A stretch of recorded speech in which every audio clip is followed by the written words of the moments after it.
guys, and welcome to my corner of the internet. This is Batman, and yes, I am already regretting my name and at my second video. Okay, in this video, we're going to talk about stakeholder analysis, which, if you recall, was one of the first things that we did after establishing the vision for making the big strategy plan. But stakeholder analysis is not just for a strategy plan. It has so many different uses, so many different use cases. And it's one of those tools that you underappreciate it until it comes in clutch very, very, very on time. It's just, it's just, it's awesome. So what is stakeholder analysis?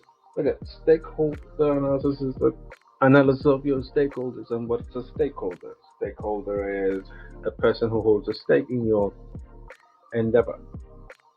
On the nose, isn't it? Who the funk it?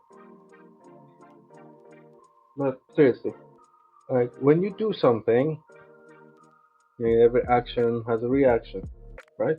When you do something, it has some direct and indirect effects. And it directly or indirectly affects people, and or people are directly and indirectly affecting you. These people are stakeholders. They hold a stake in your business and what you're doing. Are you running a business? Are you running a process? Are you managing a product or managing a project? Or the same. So we categorize stakeholders in various ways. So are they people who we affect, or are they people who affect us? That's one categorization method. The other one is, do they directly affect us or get directly affected by us, or it's indirectly taking effect? That's a more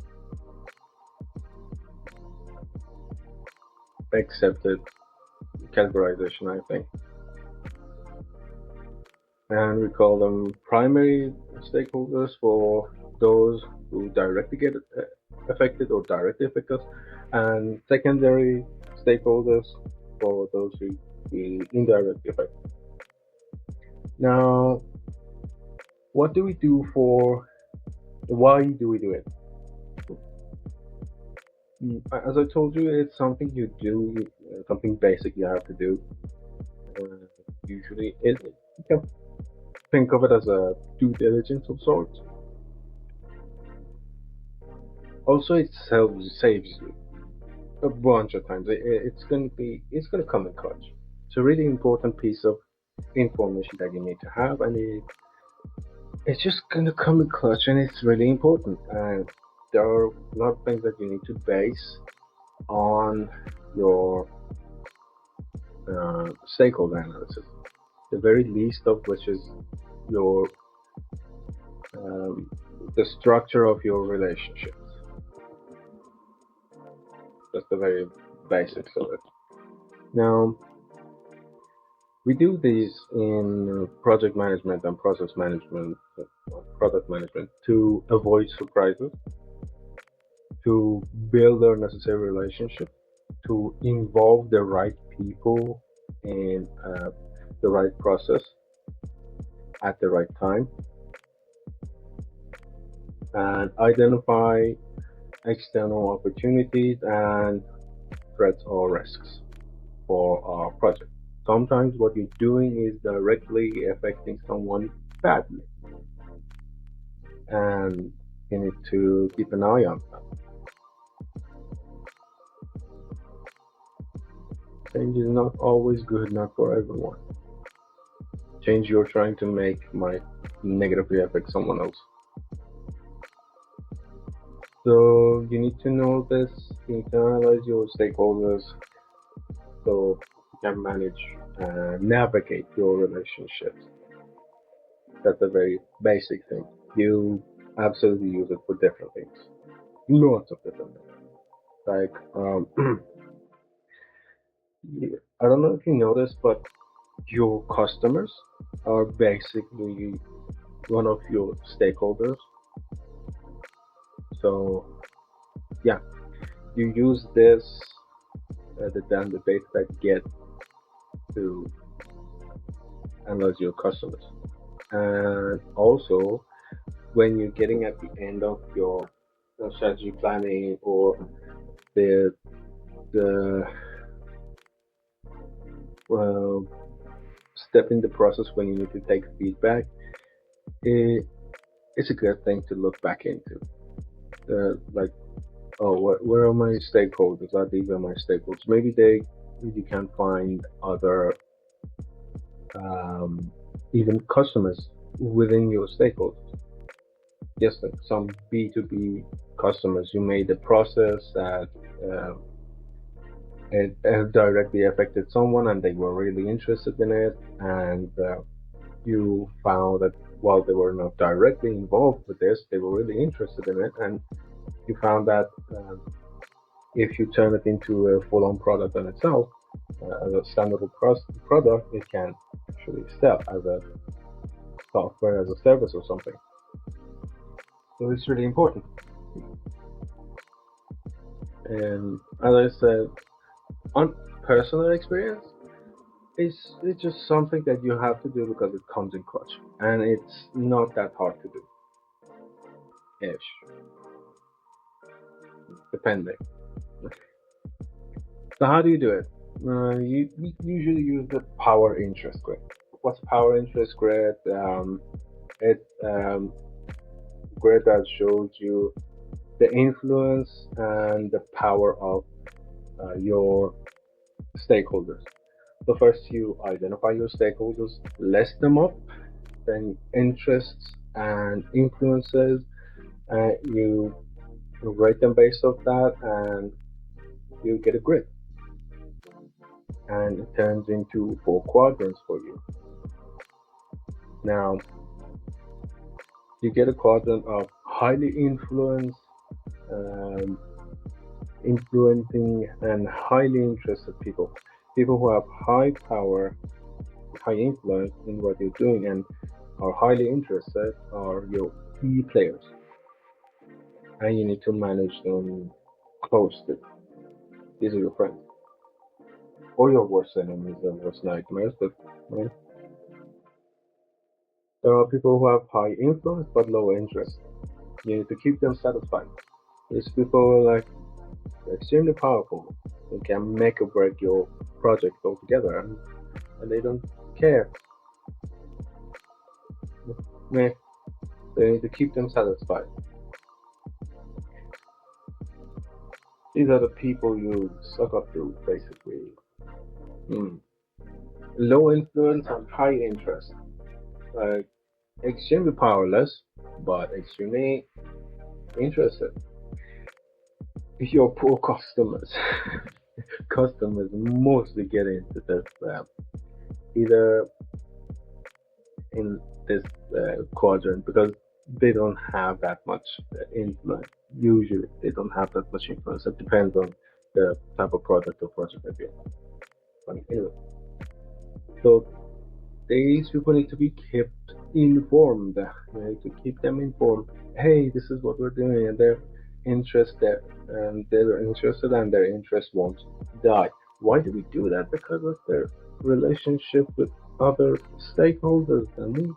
No. And lastly, there are people of quadrant of low influence and low interest. They don't care and they can't do anything about it. So you just monitor them and that's okay.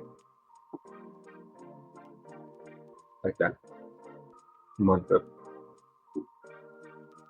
Don't worry, I'm going to show you everything. I'm going to show you a example that I did. Then after you do that, you can ask them a bunch of questions. You should ask them a bunch of questions because you're asking them, you're interviewing them to find out um, about their interest and their influence. So why you're asking them questions? Why not turn it into a whole survey? A short but informative survey that can give you lots of great information, which is why I'm telling you it's really um, important tool in your toolbox, as it is. Mm, After you make your racing matrix, you sometimes make a communication plan. You develop personas based on your, you know, types of stakeholders that you have. Because as I said, you're becoming good at having a relationship with these people. If you can make a good impression on them, then your product can as well. So if you can use them as a persona for your customer, good. You actually have something that you can test, and you don't have to go through a whole lot of trouble to find out. You can use them as a base persona test to analyze things. Hmm? And you can even use this for a mini SWOT analysis. I'll tell you later, but you kind of can. It's not a full-on SWOT, but you can use that to strategize your relationship with these people. Now let's go see it. Okay, guys. Now please your eyes upon this stakeholder analysis. First of all, don't worry. This is not a witch's curse. It's Farsi. In my analysis that I had to do in my work years ago, um, we did a stakeholder analysis a bit different. If you use Google Translate, you see that the y-axis and the x-axis are different actually, and it's not interest and influence. It's interest. This is interest, and the y-axis is not influence, but um, um, how do you translate this? How much of an expert this person is? Experience, expertise. Yeah, yes, this is expertise. Why is it expertise instead of power or influence? Well, because you can change that interchangeably. Depending on your scenario, in our case, people with expertise were people with power or people with influence. That they influence our decision. So that's why it's like this. Now you have your see your four quadrants, the core stakeholders that we need to manage carefully. These ones, the quadrant two that we need to keep satisfied. There's only one of them. Quadrant three that must be kept informed. Again, just one of them. Quadrant four, they must be monitored and watched. Is one. You see that these kind of model and logarithmic thing going on here. And the other thing that you notice is that, well, some of them are more bubbly and bigger than the others. What's going on? Well, I needed a third dimension to calculate something else, because I wasn't just using it for as a stakeholder analysis. I was using it for other uh, types of data that I was exporting as well. So I needed a way to show the third dimension. This is how it ended up looking like. So how did I find out these 16 stakeholders? I didn't start with 16 stakeholders. The list was way bigger. Like first quadrant, second quadrant, third quadrant, fourth quadrant. You kind of see it like we're reverse engineering things, and this is the how part of a bubble they make the priority coefficient. Um, where do these come from? Okay, so I listed all of the roles. I just went to the HR department and I asked for, give me all your roles and all the analysis on the roles that you have, what they do, what their functions, where they get their inputs from, where their outputs go to, and stuff like that. And then I analyzed which one of them have effects on our sufficient effect on our you know vision. They have any stakes in our vision. So I filtered them first based on their relationship with company and company's vision. And after that, I got a huge list, as you can see in front of you. And then I had to thin the list down. So what I did was I went to different key decision makers, and I started asking them, rank these for me, and gathered some information from them. I really love using VRIO, and I will show you how to use VRIO. I use it to basically change any quantitative measure into a qualitative measure, and I'll show you how. Basically, that's what I did.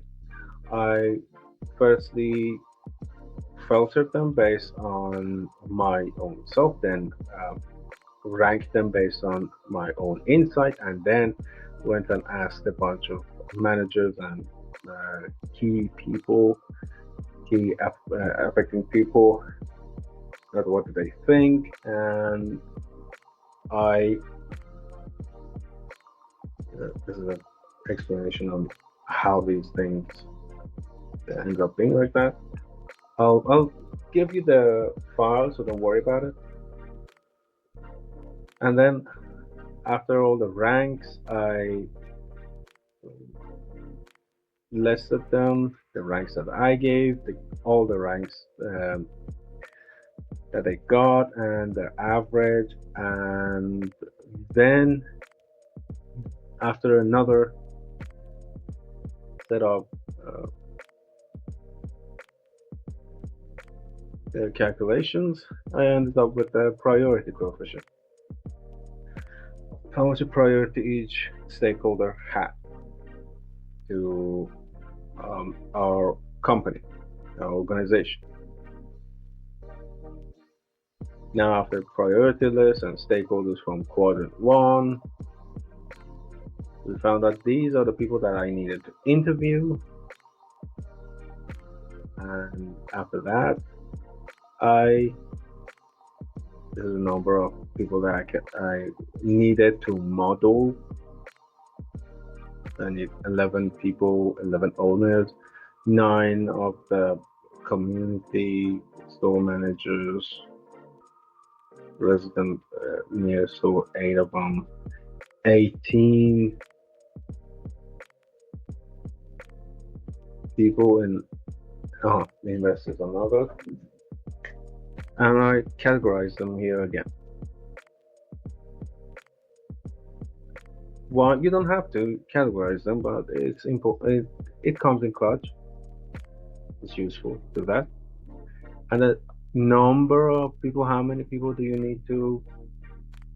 Uh, I think this is wrong. I didn't ended up uh, wearing just one person. No, I ended up. Oh, the numbers are jumbled up right here. I think. No, it is old. Anyway, how do you find out how many people you need to interview? Basically, you know how after you know how important they are, you have their importance coefficient. You kind of use that with the available list of available people that you have, and you can use statistic um, modeling to find out like how many people you need to interview to get the right answer. It's based on how statistically correct your data will be and how important their input actually is. So then I found the information that I needed from my stakeholders, listed them here, then designed a bunch of questions, listed them here, and donezo.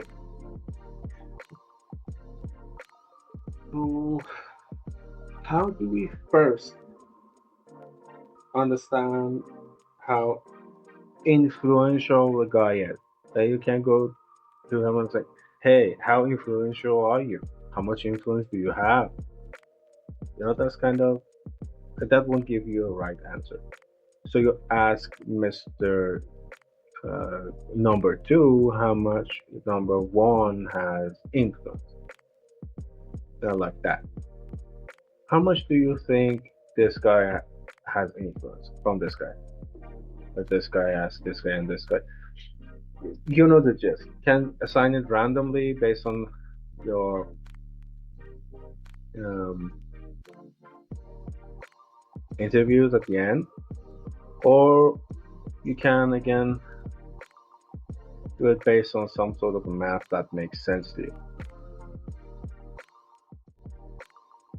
Also, if you cannot judge someone's power, you can use the power of influence, you can use expertise as a starting line. Then, after you get to an answer, you can go at the end, and when you find out the interviews and interview questions, you can then find out about their influence and make another one. I just didn't need to. You can use it, make another one that is not expertise and influence. Interest is influence and interest. Anyway, this is it. Go back, guys. So we saw a full-on stakeholder analysis, and I'll show you some files. You can try to do it on your own. As I told you, the stakeholder analysis is really important, and it gets more and more important as you go along. Because these are the people that care or should care, and these are the people that you should care about, because either you affect them or they affect you. So analyzing them and not analyzing them like that's kind of sounds like dust. That kind of sounds bad. Analyzing your relationship with them and analyzing what's important for them, their pain points and other stuff that you ended up asking them. It kind of gives you a good idea about who you're dealing with, why you're dealing with them, and the importance of the web of relationship and cause and effects that you and your stakeholders have on one another. So, while many people don't take this seriously, I urge you to take the stakeholder analysis serious because you end up doing all of it anyways, you know, if not for this, if not for strategy and strategizing, you end up doing it anyway. So it's important to do it, and why not do it in the beginning to get on with it, you know? Also, the insight that you get from this, I cannot stress that enough. The insight you gain from these is just, oh, it's incredible. Why would you not want want to have it? The more data you have, the better. And what I said, it ends up you end up having like 200 KPI. KPIs, goddammit. There's supposed to be like 10 of them. There's 200 KPIs, but these are my KPIs. How many doors you have, man? How many keys you need? Damn. Anyway, so I know it feels a bit extra, but do it. And after that, there are other tools that you specifically need the outputs of these to do them and make them. Stuff like racing matrix and other tactical stuff. That doing this will really come in handy for you. So I hope you learned something. I don't think you enjoyed any bit of it, but I can still hope. Okay. Please like, please subscribe, and help me get better at it. I already had some inputs on the bed and the thing behind my head, and they're gone. And they're not gone in the intro video because that's a bit older. That video is a bit older than this. Yeah. I hope you like it. I'm trying to improve as much as I can. I hope here's us improving together.